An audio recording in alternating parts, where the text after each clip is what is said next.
اللہ لہو العزیز الحکیم فإن تولوا فإن اللہ علیم بالمفسدین قل یا اہل الکتاب تعالوا الی کلمۃ سواء بیننا وبینکم اللہ نعبد الا اللہ ولا نشرک به شیئا ولا يتخذ بعضنا بعضا اربابا من دون اللہ فإن تولوا فقولوا اشهدوا بأننا مسلمون یا اہل الکتاب لم تحاجون فی ابراہیم وما انزلت التوراۃ والانجیل الا من بعد افلا تعقلون ہا انتم ہؤلاء حاججتم فیما لکم به علم فلم تحاجون فیما لیس لکم به علم واللہ یعلم وانتم لا تعلمون صدق اللہ العظیم۔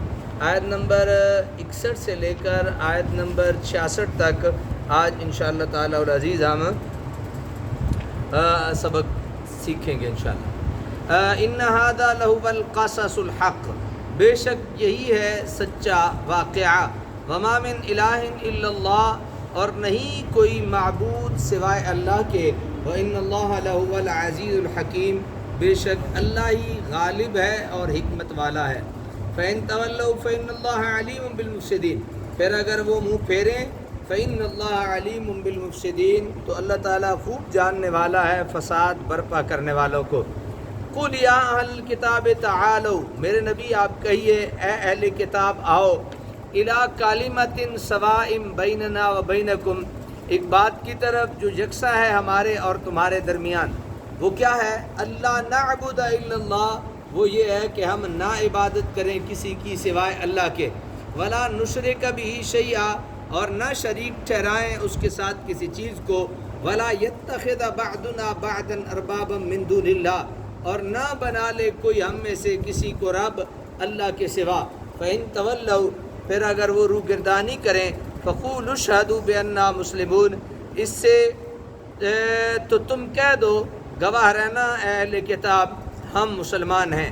یا اہل الکتاب، اے اہل کتاب، لم تحاجون، کیوں جھگڑتے ہو تم، فی ابراہیم، ابراہیم علیہ السلام کے بارے میں، وما انزلت التوراۃ والانجیل الا من بعد، حالانکہ نہیں اتاری گئی تورات اور انجیل مگر ان کے بعد، افلا تعقلون، کیا اتنا بھی تم نہیں سمجھ سکتے؟ ہا انتم ہؤلاء حاججتم فیما لکم بہ علم، تم وہ لوگ ہو جو جھگڑتے رہے ہو اب تک ان باتوں میں جن کا تمہیں کچھ علم نہ تھا، فلم تحاجون فیما لیس لکم بہ علم، بس اب کیوں جھگڑنے لگے ہو ان باتوں میں نہیں ہے تمہیں جن کا کچھ علم، واللہ یعلم وانتم لا تعلمون، اللہ تعالیٰ جانتا ہے اور تم نہیں جانتے ہو۔ یہ جو اس سے پہلے کا سبق تھا اس میں ایک بات آئی تھی کہ مباہلہ کے لیے اللہ تعالیٰ کے نبی صلی اللہ علیہ وسلم نے فرمایا کہ فَقُلْ تَعَالَوْا نَدْعُ أَبْنَاءَنَا وَأَبْنَاءَكُمْ، ہم اپنے بلاتے ہیں بیٹوں کو، تمہارے بیٹوں کو بھی، اپنی عورتوں کو بھی، تمہاری عورتوں کو بھی، وَأَنفُسَنَا وَأَنفُسَكُمْ، اور اپنے آپ کو بھی اور تم کو بھی۔ تو یہاں پہ حضور سیدی ضیاء الامت رحمۃ اللہ تعالی علیہ نے ایک بڑی پیاری بات لکھی ہے، اور فرماتے ہیں کہ اس لفظ سے، یعنی انفسنا وانفسکم، اس لفظ سے بعض لوگوں نے حضرت علی کرم اللہ وجہ الکریم کی خلافت بلا فصل پر استدلال کیا ہے۔ ہمارے ہاں یہ عقیدہ ہے کہ رسول اللہ صلی اللہ علیہ وسلم کے بعد پہلے خلیفہ کون ہے؟ بولیے، حضرت سیدنا ابو بکر صدیق رضی اللہ تعالیٰ عنہ پہلے، دوسرے خلیفہ کون ہے؟ حضرت عمر فاروق، تیسرا کون ہے؟ حضرت عثمان غنی رضی اللہ تعالیٰ عنہ، اور چوتھے نمبر پہ حضرت علی المرتضیٰ۔ لیکن اس لفظ سے وانفسنا وانفسکم، یعنی ہم اپنے آپ کو بھی بلاتے ہیں اور تم بھی بلاؤ، تو فرمایا کہ اس لفظ سے بعض لوگوں نے حضرت علی کرم اللہ وجہ الکریم کی خلافت بلا فصل، یعنی خلافت بلا فصل کا مطلب یہ ہے کہ نبی پاک صاحب اللہ کے بعد فوراً خلیفہ کون ہے؟ حضرت علی۔ ان کا کہنا ہے کہ انفسنا سے مراد حضرت علی کرم اللہ وجہ الکریم ہے، جس سے ثابت ہوا آپ نفس رسول ہیں، گویا آپ رسول جیسے ہیں، تو جب آپ حضور کریم صلی اللہ علیہ وسلم کے مساوی ہو گئے تو پھر آپ سے زیادہ خلافت کا حقدار اور کون ہو سکتا ہے؟ تو اس کے متعلق التماس ہے کہ حضرت علی کا شمار ابناءنا میں ہے، انفسنا میں نہیں۔ اب نا آنا میں ہے کیونکہ آپ نبی کریم صلی اللہ علیہ وسلم کے داماد تھے.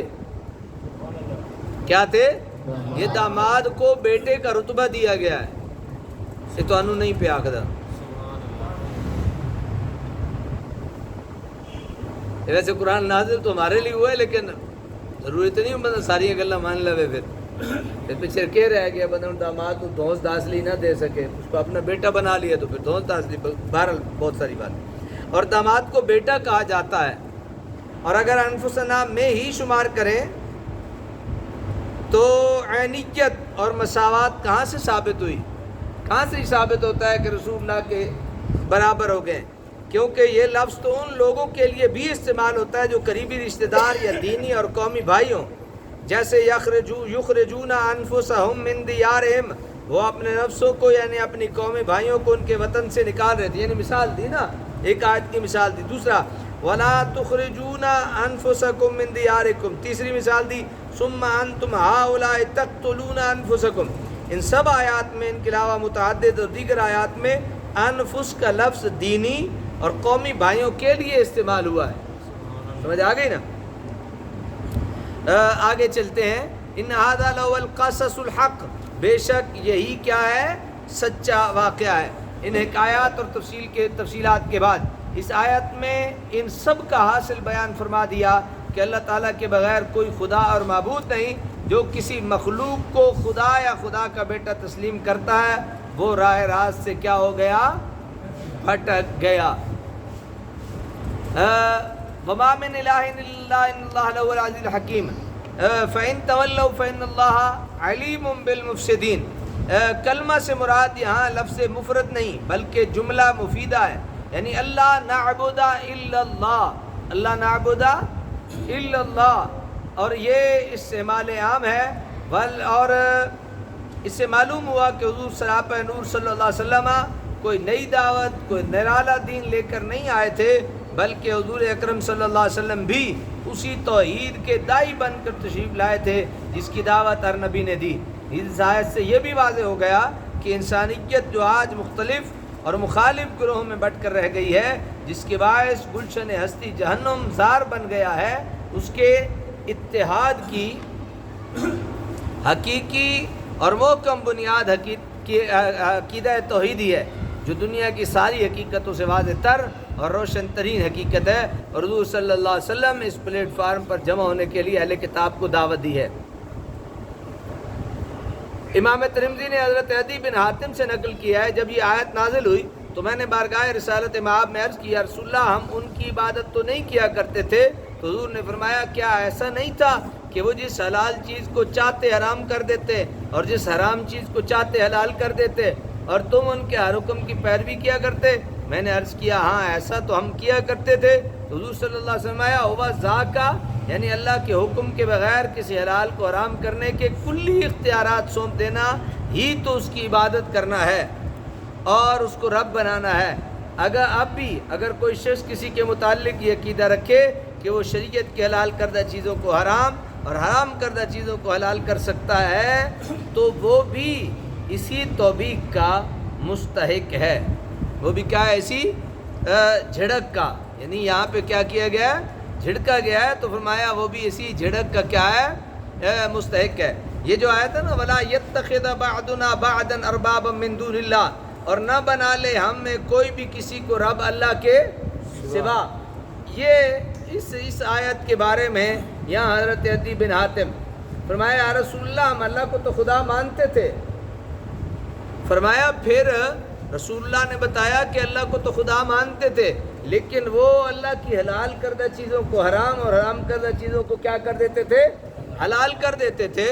تو تم ان کے ایسا ہی نہیں کرتے تھے؟ کہا جی ہم تو کرتے تو ایسا ہی تھے. فرمایا پھر اس کا مطلب یہ ہے کہ تم نے حلال حرام کیا اختیار اس کو دے دیا تھا. کہا جی یہ تو ہے.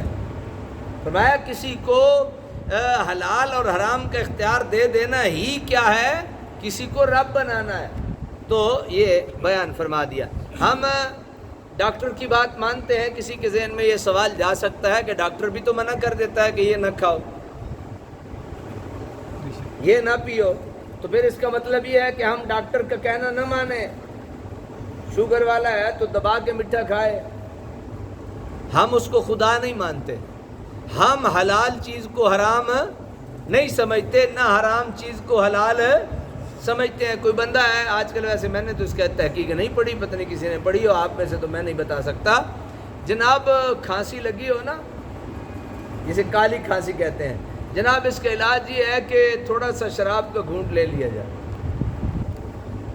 اور اس نیت سے لے لیا جائے کہ دوائی کے طور پہ استعمال کر رہے ہیں۔ جناب میں نے نہیں پڑھا ایسا کوئی نسخہ، میں نے ایسی تحقیق کوئی نہیں پڑھی کہ جس سے حرام چیز، اللہ کی حرام کردہ چیز سے جو ہے وہ فائدہ حاصل ہو رہا، میں نے نہیں پڑھی۔ اور اگر ایک آدمی نہیں استعمال کرتا اور وہ مر جاتا ہے تو اس سے بڑا خوشبخت نصیب آدمی کون ہے کہ اس نے اس کے باوجود ایسی حرام چیز کو اپنے آپ پہ حلال نہیں کیا ہے جو اللہ تعالیٰ نے حرام فرما دی ہے۔ اس آیت کریمہ میں اہل کتاب کی آنکھوں سے تعصب کا پردہ اٹھانے کے لیے ایک عجیب اور لطیف اسلوب میں کوشش کی گئی ہے۔ انسان جب کسی دوسرے کو حق و صداقت کے میدان میں سب کر لے جاتے ہوئے دیکھتا ہے تو یہ جذبہ قدرتاً اس کے اندر بھی بیدار ہونے لگتا ہے، اور کہ جب اور لوگ تمام رکاوٹوں کو عبور کر کے حق کی طرف بے تابانہ لپک رہے ہیں تو میں کسی سے پیچھے کیوں رہوں۔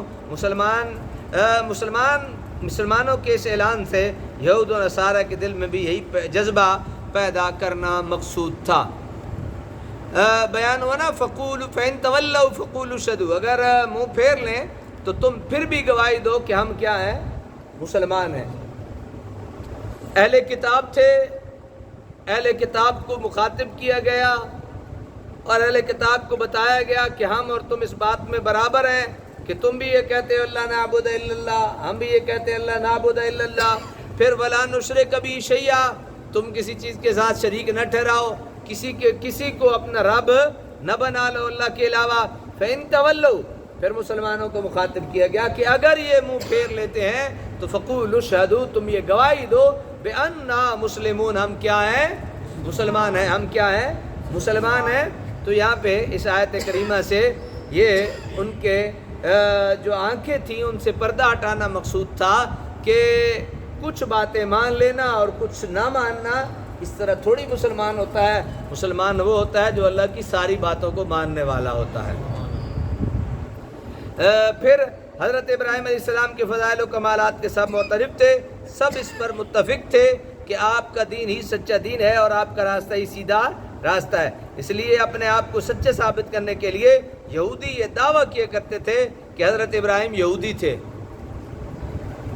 سچے ثابت کرنے کے لیے کیا دعویٰ کرتے تھے؟ حضرت ابراہیم یہودی تھے، اور عیسائی دعویٰ کیا کرتے تھے کہ آپ عیسائی تھے۔